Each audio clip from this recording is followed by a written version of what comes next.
حضرت بلال حبشی. حضرت بلال کے بارے میں بڑے واقعات ملتے ہیں. ایک واقعہ بڑا منفرد لکھا ہے کتابوں میں. حضرت بلال سے لوگوں نے کہا آپ نبی پاک سے متاثر کیسے ہوئے؟ تو جناب بلال کہنے لگے میں زیادہ لوگوں کو، مکے کے لوگوں کو جانتا ہی نہیں تھا، چونکہ میری ڈیوٹی تھی گھر میں کام کرنے کی، اور مجھے سخت سزا ملتی تھی امیہ بن خلف کی طرف سے. بلکہ تحقیق یہ ہے کہ یہ عبداللہ بن جدان کے غلام تھے. امیہ بن خلف نے تو جب انہوں نے کلمہ پڑھا تو پھر خریدا. عبداللہ بن جدان کہنے لگا میں فارغ نہیں، آپ لے لیں، آپ اس کو سزائیں دیں. تو کہتے میں ان کے گھر میں ہوتا تھا تو میں تو زیادہ لوگوں کو جانتا ہی نہیں تھا، کبھی مجھے موقع ہی نہیں ملا تھا باہر نکلنے کا. ہماری غلاموں کی کوئی زندگی نہیں ہوتی تھی. آج تو ہر آدمی کہتا ہے نا میں کچھ چودھری سے لے کے کھاتا ہوں. یہ جو تیرے اندر حوصلہ ہے نا، یہ میرے رسول نے تجھے عطا فرمایا ہے، یہ میرے نبی نے تجھے دیا ہے، ورنہ تو غلام بکا کرتے. یہ حوصلہ تجھے رسالت مآب نے دیا. حضرت بلال کہتے ہیں میں ایک دن مجھے بخار چڑھ گیا بڑا تیز، میں لوگوں کو جانتا نہیں تھا. فرماتے مجھے تیز بخار چڑھ گیا تو ٹھنڈ بڑی سخت تھی. میرے مالک نے مجھے کئی کلو جوں دیے پیسنے کو چکی پہ. کہتے میں بیمار تھا تو میں نے کچھ دوائی لی جو اس وقت موجود ہوتی تھی، تو میں نے ایک لحاف لیا، دودھ پیا تو مجھے نیند آ گئی. جب میں سویا تو میرا مالک آ گیا.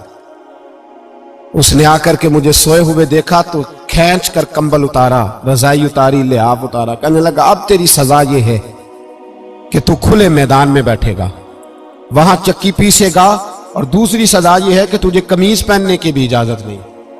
حضرت بلال کہتے ہیں تیز بخار، ٹھنڈ کا عالم، اور جب میں چکی پیس رہا تھا تو رو رہا تھا، اور میں پوچھ رہا تھا خدایا ہمارے نصیب، اللہ ہمارے مقدر ہے جرم ضعیفی کی سزا مرگ مفاجات. سیدنا بلال حبشی رضی اللہ تعالیٰ عنہ فرماتے ہیں میرے دروازے کے قریب سے رسول پاک گزرے اور مجھے ہائے ہائے کرتے دیکھا تو دستک دی.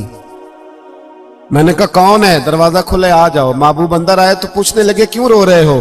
میں نے کہا جاؤ اپنا کام کرو، یہاں دکھ سارے پوچھتے ہیں مداوا کوئی نہیں کرتا، یہاں تقریریں سارے کرتے ہیں، حقوق غریباں پر بات سارے کرتے ہیں، مداوا کوئی نہیں کرتا، جاؤ اپنا کام کرو. کہتے ہیں میں نے سخت جملے کہے معاذ اللہ. حضور چلے گئے، اور جب حضور جا رہے تھے تو میں کہہ رہا تھا بس جا رہے ہو نا، میں نے پہلے ہی کہا تھا جاؤ.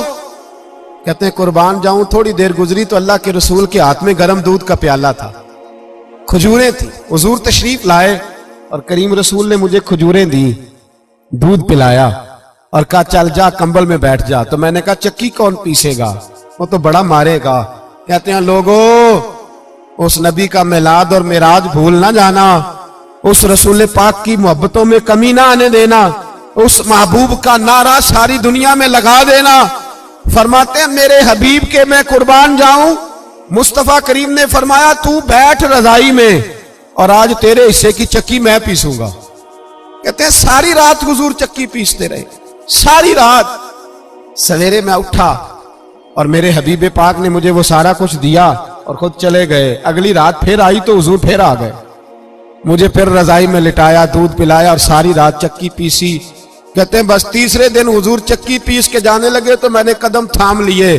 میں نے کہا بیبا دنیا ساری جھوٹ بولتی ہے، زمانہ سارا غلط کہتا ہے، جو غلاموں کے حصے کا کام کرے وہ اللہ کا سچا رسول ہوا کرتا ہے.